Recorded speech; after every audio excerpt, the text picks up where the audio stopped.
nueva edición de Momento Decisivo. ¿A qué le tiene miedo? ¿Al fracaso? ¿Desastres naturales? ¿Deudas? ¿Depresión? ¿Muerte? Podemos agregar muchas más cosas a esa lista. Esta serie habla sobre el temor, porque es uno de los problemas más presentes en nuestra cultura actual.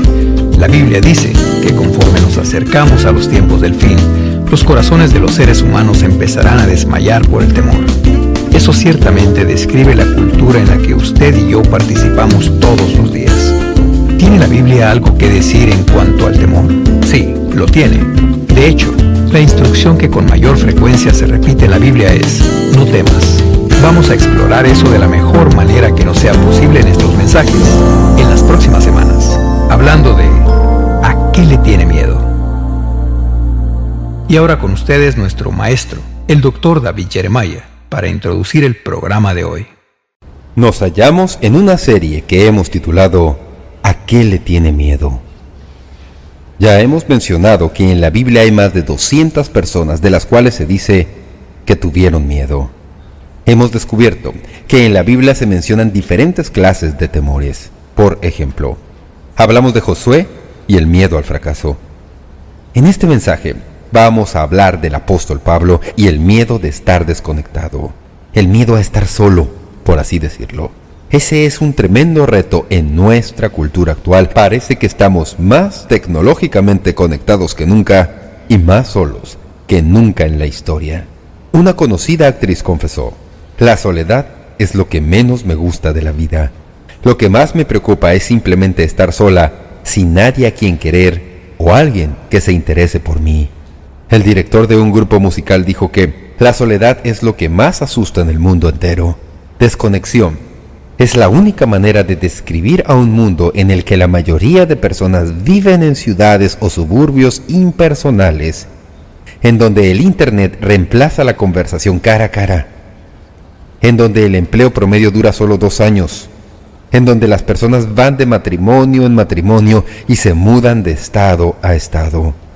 En el caso de que usted se pregunte si en realidad estamos en un mundo desconectado, aquí tiene una pequeña muestra de estadísticas que ayudan a recalcar el punto. Los gurús de las estadísticas nos dicen que para el año 2009, los adultos en Norteamérica pasaban un promedio de 12 horas semanales en línea, lo que era el doble de las horas que pasaban en el 2005. Al momento la cifra es mucho más alta de lo que era en el 2009. Al principio del 2009, el estadounidense promedio, usuario de un celular, enviaba y recibía unos 400 textos por mes. El adolescente estadounidense promedio recibía unos 2.300 textos al mes. Si usted no tiene un hijo adolescente, probablemente no va a creerlo, pero si lo tiene, lo creerá al instante. También es cierto que más personas viven solas hoy. Esto me sorprendió. En 1950, menos del 10% de los hogares estadounidenses consistían en una sola persona. Para el 2010, el 27% de los hogares en los Estados Unidos consisten de una sola persona. Un periódico de la ciudad de Los Ángeles informó que hay un temor y fobia creciente que es parte de nuestra desconexión. A este temor lo llaman nomofobia. ¿Han oído la palabra? Es el temor de quedarse sin teléfono. Esto no es broma, no me inventé eso, es verdad. Hay muchos que tienen miedo a quedarse sin su teléfono. Como ven, el problema que tenemos en nuestra cultura actual es que la tecnología promete la comodidad de la conexión sin las demandas de la intimidad y jamás cumple su promesa. Al leer la Biblia, descubrimos que esta desconexión es lo primero en la Biblia de lo que Dios dijo: eso no es bueno. ¿No es eso interesante? En Génesis 2:18 leemos: y dijo Jehová Dios, no es bueno que el hombre esté solo, le haré ayuda idónea para él. El primer hombre que jamás vivió en el planeta Tierra sufría del dolor de estar solo, y la Biblia nos relata las experiencias de muchos otros a lo largo del tiempo. Pienso en Noé, que predicó por 120 años y ni una sola persona se convirtió a su mensaje. Solo él y su familia fueron salvados del diluvio. Pienso en Agar, que se metió en dificultades domésticas y acabó en el desierto, según vemos en Génesis 16. Y si en algún momento usted lee ese relato, esa es una de las experiencias de mayor soledad que usted podrá leer. ella estaba sola. Pienso en Abraham, subiendo trabajosamente a la montaña con Isaac, sabiendo que Dios le había pedido que sacrificara a su propio hijo, y él no entiende. Génesis 22. ¿Puede imaginarse la soledad de su corazón? David también sintió gran desconexión, pero no solo la sintió, sino que la expresó. Al leer los Salmos, no se sorprenda al descubrir que David simplemente expresa sin tapujos su soledad aquí y allá. Estas son solo dos de sus expresiones. En el Salmo 102:6, David describe: velo y soy, como el pájaro solitario sobre el tejado. Y el que yo pienso que es el versículo de mayor soledad en la Biblia, Salmo 142:4, en donde David dice: mira a mi diestra y observa, pues no hay quien me quiera conocer, no tengo refugio, ni hay quien cuide de mi vida.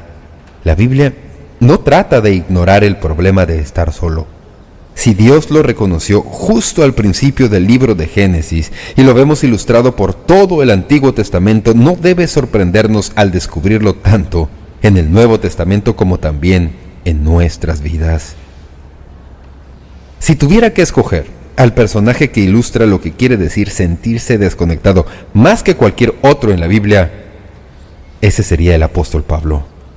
Esto tal vez le sorprenda porque al leer las cartas de Pablo y al aprender acerca de él en la Biblia, se descubre que Pablo fue en realidad un hombre de personas. Siempre me asombra que Pablo viviera una vida tan vigorosa y un itinerario tan increíble, y sin embargo, conocía a tantas personas por nombre.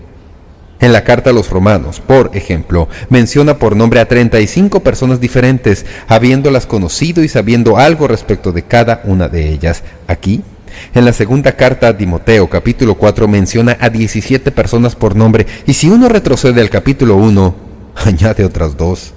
Así que, en esta breve carta de apenas 4 capítulos, menciona por nombre a 19 personas. Y así, sabemos que Pablo no es simplemente un recluso, no es un individuo al que no le guste estar con otras personas y que sufriera de soledad. No, es una persona muy sociable. Pero cuando le encontramos en el capítulo 4 de la segunda carta a Timoteo, hallamos a un hombre solo y empezamos a entender algo de la desconexión del aislamiento. A Pablo se le había acusado de sedición. Tuvo que comparecer ante el César y lo habían sentenciado a la cárcel. No era la primera vez que estaba en la cárcel. Como saben, Pablo tenía la reputación de ir a una ciudad y predicar en la sinagoga. Y si uno quería hallar a Pablo, bien se le encontraba en la sinagoga o en la cárcel. Estaba en uno de esos dos lugares porque siempre estaba en problemas. Pero ahora está en la cárcel. Y estas son sus palabras en el capítulo 4 de la segunda carta a Timoteo, describiéndole a Timoteo el hecho de que él sabía que su tiempo era limitado, que estaba a punto de llegar al fin de su peregrinaje. Leemos en 2 Timoteo 4:6, el tiempo de mi partida está cercano. No está hablando de partir de Roma, está hablando el hecho de que está próximo a la muerte. Pasa a describirse como siendo una ofrenda que se vierte sobre un sacrificio. Pablo sabe que le quedan apenas unos cuantos días antes de que se ejecute la sentencia, y en verdad así fue. Al escribir la segunda carta a Timoteo, Pablo sabía que estaba a punto de morir. Mientras esperaba la ejecución, estaba desconectado y solo. Estaba, como lo sabemos por la historia, encarcelado en la prisión Mamertina en Roma. Cuando estuvimos en Roma, hace algunos años, mi esposa y yo fuimos a visitar el lugar donde está la prisión, y resulta difícil describirla. Es más como un pozo de servicio de alcantarilla o desagüe. Uno quita la tapa y desciende a un agujero grande, largo, que es la prisión en donde Pablo pasó sus últimos días. Echaban al prisionero ahí, poniéndole sogas debajo de los brazos y bajándolo al agujero, y cuando los pies tocaban el suelo retiraban las cuerdas. Sabemos que a Pablo se le hizo desnudar por completo antes de esto y se le dejó en última instancia solamente con su túnica. Había poca comida disponible. La prisión en sí misma era un lugar terrible. Los desagües eran desconocidos. Tenían un poco de paja como cama. No quiero decirle todas las cosas nauseabundas en cuanto a esa prisión. Una cosa que sí voy a decirles es que algunas veces a los prisioneros se los comían las ratas. Así que ahí estaba, en la prisión mamertina. Estaba aislado y solo. Este hombre a quien le encantaba estar con personas, que conocía a tantas de ellas por nombres, pasando sus últimos días solo. Él ilustra la desconexión que tenemos en nuestra cultura actual. Vivimos en un mundo solitario. ¿Lo sabían? Tal vez a la cabeza de la lista de desconexiones es lo que ocurre cuando tiene lugar un divorcio. El divorcio, tal vez, esté a la cabeza de la lista. Nadie aísla a una persona como la ruptura de un matrimonio. Algunas mujeres me han hablado de la ruptura total que tuvo lugar cuando el esposo las dejó y junto con él todos los amigos, familia y sistema de respaldo que ella misma había aportado a su matrimonio. Todo desaparece. Una mujer me dijo que nunca se había sentido tan sola en su vida como se sintió los días que siguieron al fin de su matrimonio. Las familias militares conocen el aislamiento. Cuando la familia de un militar pierde uno de sus hijos en la guerra, a menudo están por semanas sin ninguna notificación de qué fue lo que sucedió. A veces ni siquiera se les permite comunicarse por un periodo de tiempo. Hay, en física, lo que se conoce como la segunda ley de termodinámica. ¿Sabe usted cuál es esa ley? Se le llama la ley de entropía. Dice que las cosas que están aisladas se mueven hacia la deteriorización. La entropía opera en el campo espiritual tanto como en el físico. Los cristianos que se aíslan de otros cristianos también avanzan a la deteriorización. No es bueno que el hombre esté solo. A veces la desconexión es simplemente aislamiento. Aquí tenemos a Pablo aislado en la cárcel, pero al leer el relato aquí en el capítulo 4 de la segunda carta a Timoteo, se descubre más. Porque Pablo no está simplemente sintiendo la desconexión del aislamiento, sino también sufriendo una diferente clase de soledad, una diferente clase de estar desconectado, a lo que yo prefiero llamarle la desconexión de la infidelidad. Leer los últimos versículos del capítulo 4 de la segunda carta a Timoteo es como leer una letanía de deserción y separación. De los 17 amigos que Pablo menciona, a 6 se le menciona simplemente como estando en otro lugar. Observen en sus Biblias y notarán que Crescente está en Galacia, Tito está en Dalmacia, Tíquico está en Éfeso, Carpo está en Troas, Erasto está en Corinto y Trófimo está en Mileto. ¿Por qué les leo todos esos nombres y dónde están? Simplemente para decir que no están con Pablo. Son sus amigos, los menciona por nombre, habían estado con él por un tiempo, pero ya no están con él ahora. De los 17 amigos, 6 están simplemente en otro lugar, sin ninguna otra explicación. En realidad, 2 de los amigos de Pablo, procedentes de Asia, lo habían abandonado anteriormente, según el capítulo 1. En 2 Timoteo 1:15 leemos: «Ya sabes esto, que me abandonaron todos los que están en Asia, de los cuales son Figelo y Hermógenes». Y cuando llegamos al versículo 10 del capítulo 4 se nos presenta a un hombre llamado Demas. Pablo dice: «Porque Demas me ha desamparado, amando este mundo, y se ha ido a Tesalónica». Ahora, a menudo nos vemos tentados a criticar a Demas, pero él no necesariamente se apartó de la fe, se apartó de Pablo. Al parecer, cuando echaron a Pablo en la cárcel, Demas, que había sido uno de los asociados más íntimos, no quiso tener ninguna parte con este tipo de intensidad de su experiencia cristiana. Quería un cristianismo más conveniente, más cómodo, menos amenazador. Por eso dejó a Pablo y se fue a un lugar más seguro en Tesalónica. Pero su partida fue muy dolorosa para el apóstol. Al parecer, Pablo habría discipulado a Demas, tal vez dedicando horas para edificar su vida, pensando que era un amigo de confianza y un discípulo que estaría con él en las buenas y en las malas. Pero cuando la presión creció, Demas se fue a otro país y Pablo dijo que lo abandonó. Demas no fue el único, porque al leer en el versículo 16 del capítulo 4 se continúa abonando al caso para la soledad de Pablo. Dijo: «En mi primera defensa ninguno estuvo a mi lado, sino que todos me desampararon, no les he tomado en cuenta». A veces sufrimos la desconexión del aislamiento y otras la desconexión de la infidelidad. Algunos saben lo que Pablo estaba pasando. Alguien en quien se confía, alguien en quien se cree, alguien a quien se quiere, alguien cuya vida uno ha pasado horas edificando, se va y nos deja sin ninguna explicación. ¿No es verdad que a veces aquellos a quienes más queremos pueden acabar lastimándonos más profundamente? Y luego Pablo dice que hay una cosa más que añadir a su desconexión absoluta y total en la prisión. A esto yo lo he llamado la desconexión de la interferencia. Noten los versículos 14 y 15, en donde hallamos a un hombre llamado Alejandro. Pablo dijo: Alejandro el caldelero me ha causado muchos males. El Señor le pague conforme a sus hechos. Guárdate tú también de él, pues en gran manera se ha opuesto a nuestras palabras. Ahora bien, no sabemos mucho en cuanto a Alejandro, ni siquiera estamos en realidad seguros de cuál Alejandro es este, puesto que hay varios de ellos en la Biblia. Lo que sí sabemos es que era un caldelero, o sea, un ojalatero. Pero la Biblia dice que le hizo mucho daño a Pablo. En realidad la frase dice: él informó muchas cosas malas contra mí.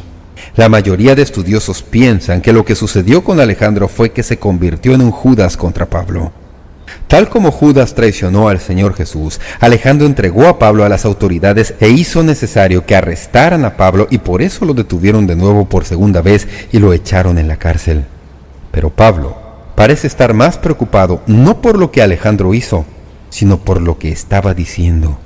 Evidentemente Alejandro no estaba creyendo la verdad y aceptando las palabras del Evangelio. Pablo le describe como siendo un hombre muy peligroso que ha interferido con el Evangelio. Así que le dice a Timoteo: no te metas con él no es alguien con quien tú quieras pasar tiempo. Observe de nuevo este pasaje y verá que aquí tenemos a un hombre desilusionado. No es así como uno quiere que termine la vida de Pablo. Este hombre, que nos ha dado el Nuevo Testamento en muchos aspectos, una porción grande del libro, este hombre que fue el gran misionero evangelista que estableció iglesias por toda Asia Menor, este hombre que muchos piensan fue el hombre más grande que ha caminado sobre esta tierra, aparte de los pasos terrenales del Señor Jesucristo, está acabando su vida en una horrenda mazmorra, privado de amigos y siendo tratado como enemigo por Alejandro. La desilusión con otros es parte de la soledad que enfrentamos en nuestra cultura y es parte del liderazgo, sea que uno lo sepa o no. A veces es difícil, pero es parte del llamamiento. Alguien ha dicho que uno no puede preocuparse por lo que otros hacen, solo puede mantenerse enfocado por no abandonar al Señor y abandonarse uno mismo. Recuerdo haber leído un comentario en cuanto al pastor A.B. Simpson que dijo: a menudo la multitud no reconoce a un líder sino cuando ya se ha ido, y entonces le levantan un monumento con las mismas piedras que le arrojaron durante su vida. Puede suceder. Así que, ¿cómo podemos hallar ayuda cuando nos hallamos nosotros mismos en una situación similar? Obviamente, no con las mismas circunstancias externas, pero con la misma desconexión interna en nuestra vida. ¿Qué indicios podemos figurarnos en este pasaje? Esto me entusiasma, porque es interesante que este libro que llamamos nuestra Biblia sea uno de los libros más prácticos que se puedan leer. Si simplemente uno lo lee con atención, hallará cosas que lo dejan asombrado. En este pasaje de la Biblia hemos pintado el cuadro de dónde está Pablo. Ahora noten lo que él hizo en cuanto a esta situación. Al hacerlo, descubriremos 4 cosas en cuanto a estar desconectado, y que son 4 cosas que podemos transferir a nuestras propias vidas. En los versículos 9, 11 y 21 aprendemos que Pablo está dándonos una alerta. Está diciendo: cuando estemos solos necesitamos compañerismo. Escuchen sus palabras. Versículo 9: procura venir pronto a verme. Versículo 11: toma a Marcos y tráele contigo. Versículo 21: procura venir antes del invierno. Como ya dije, muchos estudiosos consideran a Pablo como el hombre más grande que ha caminado sobre esta tierra aparte de Cristo. Pero aquí se halla desconectado y solo, y suplica a sus amigos que vengan a verle, y que vengan pronto. Pablo anima a Timoteo a traer consigo a Marcos, el mismo Marcos que en una ocasión había abandonado a Pablo, pero que ahora había sido restaurado. Pablo le echa de menos y quiere verle de nuevo. Sobre todo Pablo quería estar con Timoteo y le insta a venir pronto y le dice: ven antes del invierno, porque Pablo sabía que no sobreviviría el invierno y que una vez que el invierno cayera, Timoteo no podría ir a verlo. Traigo esto a colación simplemente porque me he cruzado en mi vida como pastor con más personas de las que se podrían imaginar y que dicen santurronerías como esta: oh pastor, no necesito a nadie, simplemente tengo a Dios. Eso no es cierto. Uno necesita a las personas. Dios hace su mejor obra por medio de las personas y Dios ha diseñado a los hombres y a las mujeres para que tengan compañerismos unos con otros y nos requiere que estemos en relaciones personales con otras personas a fin de que podamos crecer y así podamos estar preparados para enfrentar los retos de la vida. Es verdad que necesitamos momentos para estar a solas, pero Dios no nos ha creado para que vivamos la vida a solas. No es bueno que el hombre esté solo. Pablo reconoce esto y clama por sus compañeros. No está dispuesto a pasar estos últimos días a solas con simplemente Lucas como compañero. Así que dice: Timoteo, quiero que vengas lo más pronto que te sea posible. Trae contigo a Marcos y procura venir antes del invierno. La Biblia está repleta de recordatorios de la verdad de que las personas necesitan personas. Estamos descubriendo que uno de los mejores senderos para el crecimiento espiritual son los grupos pequeños. La razón por la que estamos dedicados a esta metodología maravillosa es que une a las personas en grupos pequeños en donde las unas pueden ser un estímulo para las otras y pueden ayudarse unas a otras en las vicisitudes de la vida. Esta vida que vivimos es dura y no tiene el propósito de que se le viva a solas. Y si usted, que me está oyendo, es una de aquel 27% de hogares que consisten en una sola persona, no estoy ensañándome con usted. Estoy diciéndole que sea amigo y hallará un amigo. Participe en un grupo pequeño, busque la manera de conectarse con otros y hallará que su salud mental, espiritual, emocional y física dará un paso hacia arriba, hacia lo que debería ser.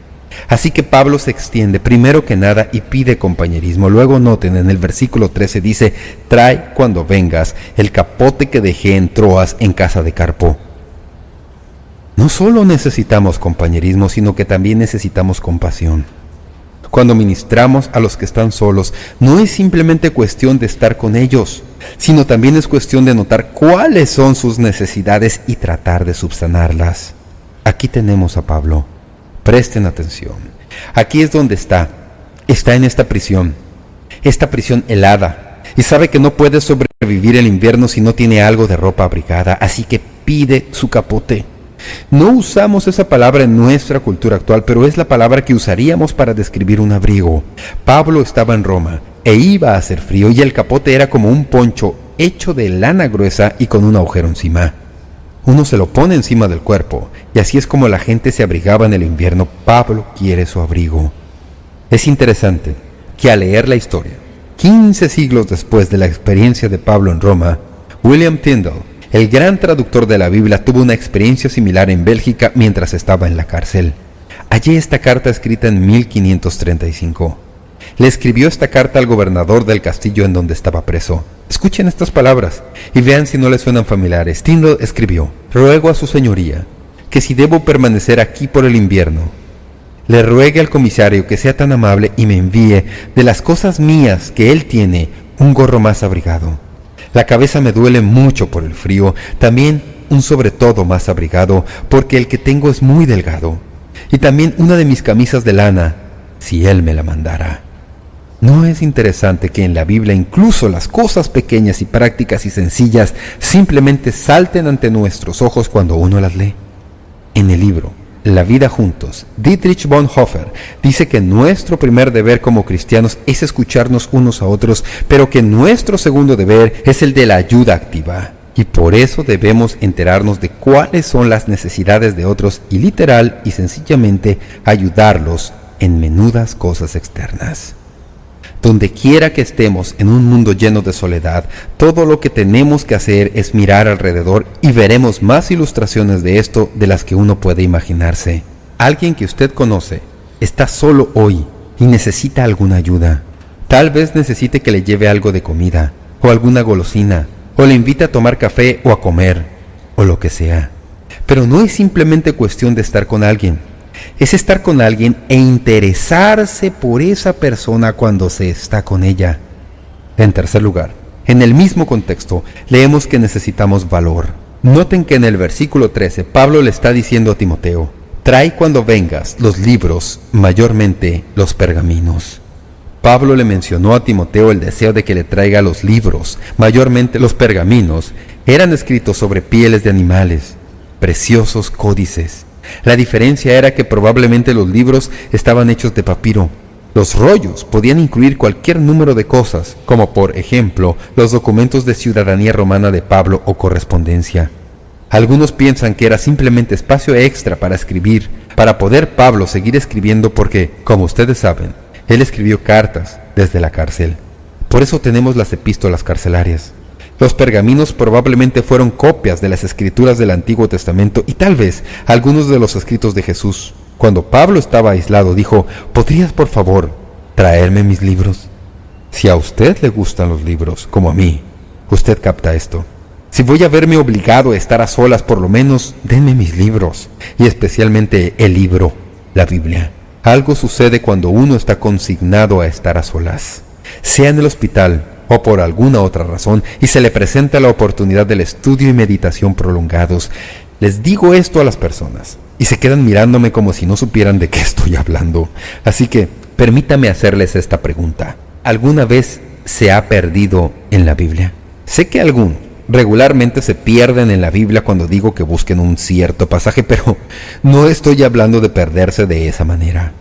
Estoy hablando de ese perderse en las Escrituras en el que uno simplemente se adentra en la palabra de Dios y antes de que uno lo sepa, el tiempo ha pasado y ni siquiera se ha dado cuenta.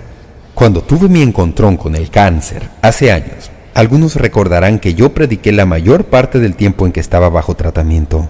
Si alguna vez usted ha tenido la enfermedad o se ha estado con alguien que está así de enfermo, es como tener un ruido de trasfondo en la cabeza. Uno puede tratar de pensar en otras cosas, pero es bastante difícil no pensar en el asunto. A veces me iba a mi escritorio y sabía que tenía que preparar un mensaje para la iglesia y en todo lo que podía pensar era: ¿saldría bien el análisis? ¿Hay algo que saldrá bien? Entonces lo que hacía era simplemente tomar asiento y decir: por la gracia de Dios, voy a remontar este escollo. Algunos días simplemente tenía que tomar la pluma y empezar a escribir pasajes bíblicos para cebar la bomba. Pero quiero decirles algo, amigos y amigas. Cuando se supera el escollo y se adentra, uno puede perderse en el estudio de la palabra de Dios. Es como una isla de gozo en medio de los retos. Puedo ver a Pablo en las pocas horas de luz que tenía por la apertura de su celda, devorando las palabras de Jesús y las escrituras del Antiguo Testamento, y en medio de sus angustiosas circunstancias hallar gozo en la verdad de Dios. Por cierto, cuando se hace eso, si lo hace con toda seriedad, empieza a tropezarse con pasajes bíblicos que uno ha olvidado. Por ejemplo, ¿qué tal este? Salmo 27:10. Aunque mi padre y mi madre me dejaran, con todo, Jehová me recogerá. O Hebreos 13:5-6, que es una cita del Antiguo Testamento y que sin duda Pablo tenía, porque él dijo: no te desampararé ni te dejaré, de manera que podamos decir confiadamente: el Señor es mi ayudador, no temeré lo que me pueda hacer el hombre. Cuando estamos desconectados, necesitamos compañerismo, y necesitamos compasión, y necesitamos valor de la palabra de Dios. Pero aquí tenemos el pináculo de lo que necesitamos a Cristo. Noten lo que Pablo dice en los versículos 17 y 18. Pero el Señor estuvo a mi lado y me dio fuerzas para que por mí fuese cumplida la predicación y que todos los gentiles oyesen. Así fui librado de la boca del león, y el Señor me librará de toda obra mala y me preservará para su reino celestial. A Él sea gloria por los siglos de los siglos. Amén. Pablo dijo: sí, todos mis amigos me han abandonado, Demas me ha desamparado, Alejandro está en mi contra, todos estos otros me han dejado, estoy aquí solo con Lucas, pero quiero decirles algo: no estoy solo. Cuando comparecí ante el César y todos se escabulleron del territorio, el Señor Jesucristo estuvo conmigo. Algunos piensan que Jesús en realidad se presentó personalmente y estuvo en la corte con Pablo, pero sea que eso fuera así o no, Jesucristo estaba ahí, y Él estará ahí para nosotros cuando clamamos a Él en los momentos de soledad. Jesús mismo experimentó esto cuando notó que sus discípulos lo abandonarían. Leemos sus palabras en Juan 16:32, mas no estoy solo porque el Padre está conmigo. Esto es lo que quiero que sepa hoy, amigo y amiga. Por más solo que usted se sienta, nunca está completamente solo si es creyente. El Dios Todopoderoso está con usted. Su Espíritu mora en usted y su Hijo, el Señor Jesucristo, está con usted en todo momento. Usted dice: pues bien, no me percato de eso. ¿Sabe cómo puede darse cuenta de eso? Cuando usted estudia la palabra de Dios y empieza a oír la palabra de Dios, se da cuenta de la presencia de Dios en su vida. Así es como esto funciona. Al meditar en los retos de estar desconectado, un día en que estaba sentado en mi estudio, de repente me vino la idea. La desconexión es el título de la vida. Toda la vida es cuestión de desconexión. ¿Lo sabían? Por ejemplo, empezamos la vida en el vientre seguro y abrigado de nuestra madre. Entonces un día se nos desconecta y se nos lanza al mundo. Luego estamos en casa por unos cuantos años con la atención de nuestros padres y el absolutamente maravilloso amor ininterrumpido de nuestra madre. Luego, en algún punto en esos primeros años, empezamos el largo proceso de desconexión. Primero, es el jardín de infantes por unas cuantas horas cada semana. Luego, es la mitad del día. Y luego, el día que todas las madres miran con terror, el día en que sus pequeños llegan a ser escolares de primer grado a tiempo completo y ahora están pasando más tiempo significativo con alguna otra persona que con ellas. Luego, llegan los días de la secundaria. Y no son solamente las horas de la escuela y colegio los que nos desconecta de nuestros hijos, son todas las actividades sociales y físicas que nos separan. Algunas semanas, según recuerdo, parecía como que ni veíamos a nuestros hijos, pero para mí, la desconexión más dura de todas fue cuando mis hijos se fueron para asistir a la universidad, al otro lado del mundo, según me parecía a mí. Todos se fueron a universidades al otro lado del país. Recuerdo el día en que nuestro hijo Daniel, con un amigo, se embarcaron en un vehículo a las 3 de la mañana y se fueron para asistir a la universidad. Después de que se habían ido, yo acabé pasando el resto de la noche en lágrimas. No podía creer que eso me estuviera sucediendo a mí. Quiero decir, uno pasa todo el tiempo cuidando a estos chiquillos y justo cuando uno se ha figurado cómo hacerlo, se van. Si les parece bien, no voy a seguir hablando de eso porque es muy doloroso recordarlo. Luego viene el matrimonio. Nuestros hijos en realidad han seguido el mandato bíblico. ¿Sabe cuál es? Dejar padre y madre. Eso es lo que la Biblia dice. Es tan injusto. Nunca es lo mismo después de eso, ¿verdad? Alguien más importante se apodera de la vida de nuestro hijo y es así como debe ser. Pero con certeza califica como desconexión. Así que, como saben, es duro para nosotros como padres, pero también es una gran cosa, ¿verdad? El matrimonio es lo mejor de todo. Pero es diferente cuando nuestros hijos son los que se casan. Tengo la gran bendición de tener a todos mis hijos muy cerca. Y puedo verlos a casi todos ellos todas las semanas. Así que tenemos compañerismo maravilloso y son como nuestros mejores amigos. Así es como usualmente son las cosas. Después del matrimonio, las cosas siguen su marcha por un tiempo y luego, en algún punto, hacia el fin del camino. Hay lo que conocemos como la separación de la muerte. Eso también es muy duro. Recuerdo a mi mamá y a mi papá diciéndome que iban a mudarse de la casa en que habíamos crecido. Me molesté mucho con ellos por eso, porque era mi lugar favorito para volver a casa. Un día en realidad hablé con mi papá y le dije, papá, no lo comprendo, ¿por qué se van a mudar? Él dijo, David, hemos tenido tantos maravillosos recuerdos en este lugar y sabemos que un día de estos uno de nosotros va a irse, así que decidimos mudarnos juntos. Y se mudaron a un lugar que no estaba lleno de tantos recuerdos. Todavía no lo he entendido, pero lo hicieron. La muerte es una terrible separación. No hay nada que se le parezca. No hay manera de describir esa separación. Y luego, por supuesto, hay otra separación final de la que tengo que hablarles. Quiero decirle esto, porque esta es una separación que usted no quiere experimentar. La Biblia dice que si pasamos por toda la vida y no recibimos a Jesucristo durante nuestra vida, después de la muerte estaremos totalmente y para siempre e irremediablemente separados de Dios. ¿Quién va a querer pasar la eternidad separado de Dios? Pero la Biblia dice que si no nos sometemos al plan de Dios por medio de Jesucristo, pasaremos la eternidad separados de Dios. Esa es una separación que no quiero por nada experimentar y no quiero que usted la experimente. ¿Recuerdan el comentario que dije al principio que lo primero con lo que Dios no se complació fue con que el hombre estuviera solo? Él dijo, no es bueno que el hombre esté solo, y Adán y Eva tuvieron que estar solos después de haber estado juntos debido a su pecado. Estuvieron juntos como esposo y esposa y luego pecaron y quedaron separados de Dios y quedaron separados debido a su pecado. La desconexión en el huerto del Edén a la larga condujo a una desconexión incluso más profunda que tuvo lugar cuando Jesús murió en la cruz y le oímos en la cruz exclamar, Dios mío, ¿por qué me has desamparado?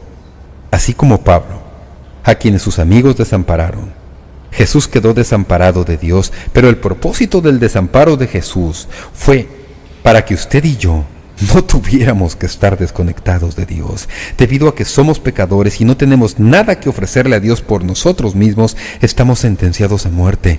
La Biblia dice la paga del pecado es muerte, eso es desconexión, pero Dios vino a este mundo y envió a su Hijo Jesús a la cruz. Cuando Jesús fue a la cruz, sufrió nuestra desconexión por nosotros a fin de que nosotros pudiéramos conectarnos con Dios para siempre.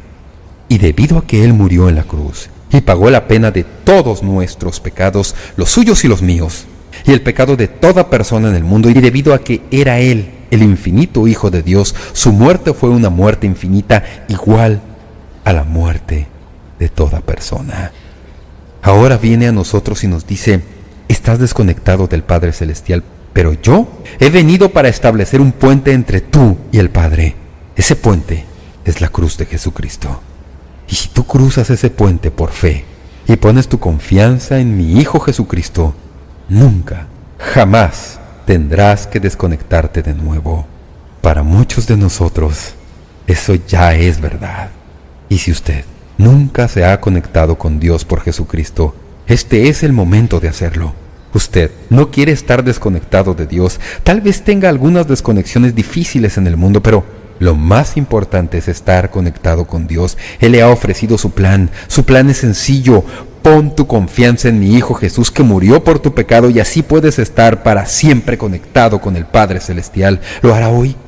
¿Hay alguna razón por la que quiera seguir siendo una figura solitaria en un mundo que tiene el propósito de estar unido? Si usted pone su confianza en Él hoy, puede conocerle de una manera personal. Puede hacerlo ahí mismo, donde está. No tiene que esperar. Puede hacerlo hoy. Le animo a que lo haga. Conéctese con Dios hoy. Esperamos que usted pueda tomar un momento para escribirnos una carta en respaldo del ministerio. Le agradecemos su correspondencia y cuando nos escriba o nos envíe un correo electrónico, sírvase a anotar claramente su nombre y dirección completa y el nombre de la emisora en que escucha este programa. Si desea solicitar una copia de este mensaje, el libro o la guía de estudio, puede hacerlo visitando nuestro sitio web, momentodecisivo.org, o escribiéndonos a la dirección que le damos enseguida. Este mensaje corresponde a la serie completa de enseñanzas titulada ¿A qué le tiene miedo?, en 10 discos compactos. Para más información sobre cómo conseguir estos mensajes que ofrecemos, puede visitar nuestro sitio web, momentodecisivo.org, o escribirnos a Momento Decisivo, P.O. Box 3804, San Diego, California, 92163, Estados Unidos de América. Sintonícenos nuevamente en la próxima edición de Momento Decisivo para estudiar juntos la Palabra de Dios aquí, en Momento Decisivo, con el Dr. David Jeremiah. También puede escuchar Momento Decisivo cuando guste en nuestra página de web, ubicada en momentodecisivo.org.